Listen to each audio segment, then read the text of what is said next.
A Carol e eu temos outro assunto agora que merece a sua atenção. É o abandono de idosos. O tema voltou a ser discutido depois que uma senhora francesa foi deixada pelo filho no aeroporto de Guarulhos, em São Paulo. Estas imagens são registros de um drama de família que se transformou num episódio internacional.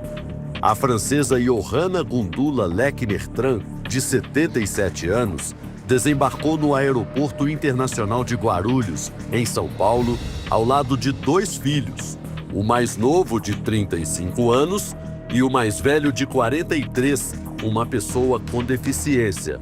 Essa senhora, idosa, com cadeira de rodas, e o filho dela que tem um síndrome de Down, estavam viajando da Bolívia para ir para a Rússia com o filho mais velho, através de Guarulhos e de Doha. Os 3 vieram da Bolívia, mas de repente o caçula desapareceu. A idosa e o filho foram impedidos de seguir viagem porque ela tinha uma trombose na perna, o que poderia levar à morte em pleno voo. Trombose é o sangue que coagulou dentro do vaso. A gente pode ter trombose venosa, que é a mais comum, onde o sangue coagula dentro das veias profundas, normalmente da perna, ou trombose arterial, onde o sangue vai coagular nas artérias. Quanto mais idoso ou quanto mais doenças associadas, às vezes ela pode ter diabetes, hipertensão ou alguma outra doença associada, acaba aumentando o risco dessa trombose piorar durante o voo, principalmente se ela não estiver medicada, e aí sim tem um risco importante dela ter uma embolia pulmonar. Mãe e filho passaram uma semana inteira aqui no aeroporto. 5 dias dormindo no hotel, próximo ao desembarque, com diárias custeadas pela própria passageira francesa e pela companhia aérea. E os outros 2 dias dormindo nos bancos dos passageiros. Mesmo com a dificuldade de andar por causa da perna, a idosa se recusou a sair do aeroporto para receber cuidados. Determinada, ela queria seguir com o filho para o destino que havia escolhido: a Rússia. A francesa ainda tentou argumentar. Conseguiram para mim um médico que eu acredito que seja francês. Ele falou comigo por telefone e eu percebi que ele não gosta da Rússia. Mas isso não tem nada a ver comigo.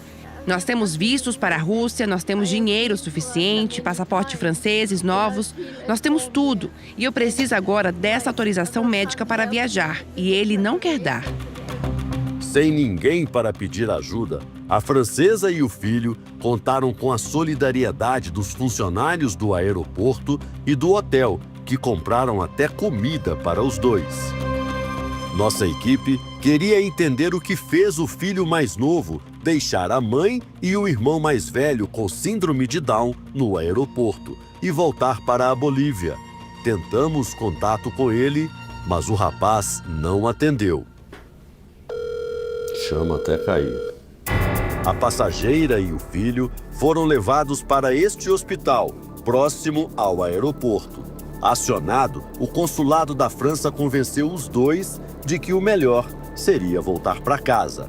Ajuda ela para achar essa saída positiva, que é a repatriação, por conta da ajuda do Ministério das Relações Exteriores da França, e depois ser acolhida para o filho dela lá em Paris. A pedido do consulado, mãe e filho vão continuar aqui no hospital até a viagem de volta para a Europa.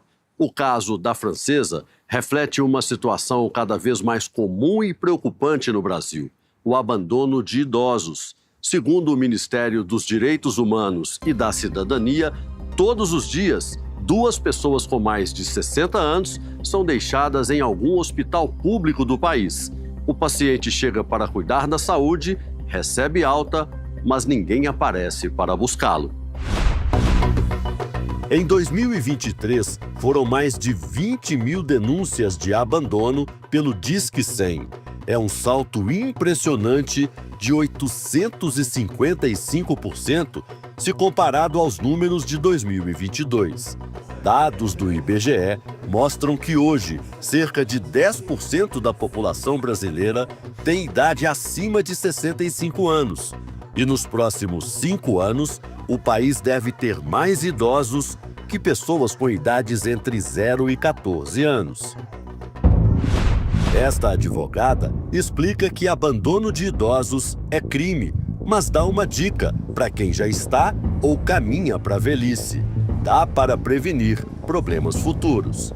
Existe uma escritura pública que você faz em cartório, que chama diretivas antecipadas de vontade, que é como se fosse, tem gente que chama de testamento vital, que é o quê? É um documento que você vai lá, fala para o tabelião, eu gostaria de, caso eu não tenha capacidade de manifestar a minha vontade, seja por uma doença, seja por um acidente, eu quero fazer o quê? Como eu quero ser tratado, se eu quero ir para o hospital A, B ou C, se eu quero ficar internado na minha casa, se eu quero ir para um lar de longa permanência, que é como a gente chama hoje o antigo asilo.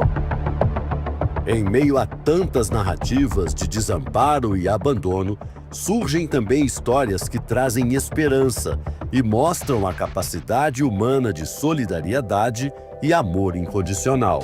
É o caso de Dona Cotinha. Essa senhora toda fofinha tem uma história que começou de forma trágica. 2 crianças sofreram um acidente numa rodovia próximo de Araraquara. Foi levada para o hospital e o irmãozinho, que o pessoal fala que era uma criança de 4 anos, faleceu e a menininha sobreviveu de 10 anos e ficou no hospital. A menina se recuperou, mas com sequelas cognitivas e uma cicatriz profunda na cabeça. Nunca foi procurada por familiares. Sem identidade, sem sobrenome, ela ganhou no hospital onde passou a morar o nome carinhoso de Cota. Ela morou mais de 50 anos no hospital e foram cuidando dela como paciente e depois como moradora. Cota, ou Cotinha, como passou a ser chamada, vivia pelos corredores do hospital, ajudava a arrumar os lençóis, levava água para os pacientes, entre outras tarefas. E foi lá que ela conheceu a Gláucia. Sabe, foi uma coisa muito incrível, porque foi meu primeiro emprego no hospital. Então eu estava tudo assim, meio assustada. De repente eu olho assim, no fundo a Cota limpando mesa. Eu senti uma coisa, tipo, muito gostosa. A Cota passa uma coisa muito gostosa, sabe? Uma paz, sabe? Por ela ter o símbolo de criança. As 2 novas amigas nem imaginavam a notícia que seria anunciada pela direção do hospital. O hospital anunciou que ia fechar. De repente a gente estava numa reunião, eles falando pra gente parar de trabalhar, e a Cota estava sozinha no hospital, esperando alguém buscar ela. E a polícia foi buscar ela. Levou ela para um abrigo. Foi nesse momento que Gláucia decidiu agir. Falei assim, gente, eu tenho minha filha pequenininha, até se Deus quiser o hospital voltar, a Cota pode ficar comigo. Como que eu faço para... Aí o pessoal fala, fala com tal pessoa, tudo. Se não fosse eu na vida dela, quem que iria cuidar dela? Ela ia ser levada para um abrigo. E aí ali que eu decidi ficar com ela, com todas as dificuldades que a gente teve. Eu falei, eu não tenho coragem de abandonar ela. Desde então, a vida das 2 mudou. Cota foi adotada, ganhou sobrenome, um quarto cor-de-rosa, uma geladeira só dela, uma casa cheia de bonecas e uma irmã, a Emily. Já Gláucia ganhou uma nova filha. Ela esperou mais de 50 anos para ter uma mãe, sabe? Eu penso muito nisso, sabe? Que ela, quando ela tinha 30 anos, eu nasci. Então, olha como que as coisas é. Eu acho que Deus colocou assim, na hora que eu nasci, falou, nasceu sua mãe, Cota. Vai demorar um pouquinho, Cotinha, mas sua mãe vai chegar. Entre bonecas, risadas e abraços, Cota finalmente encontrou um lar. E Gláucia, uma razão ainda maior para viver. A Cota trouxe amor, sabe, para mim. Sabe, eu olho para ela e eu agradeço muito a Deus por ela estar comigo. Eu sei que a Emily tem um mundo para fora para poder explorar. E a Cota só tem eu. Eu tenho que cuidar dela. Eu tenho que cuidar dela. Eu acho que essa é a missão que Deus me deu. Hoje eu sei o significado que eu vim para esse mundo, foi para cuidar da Cota.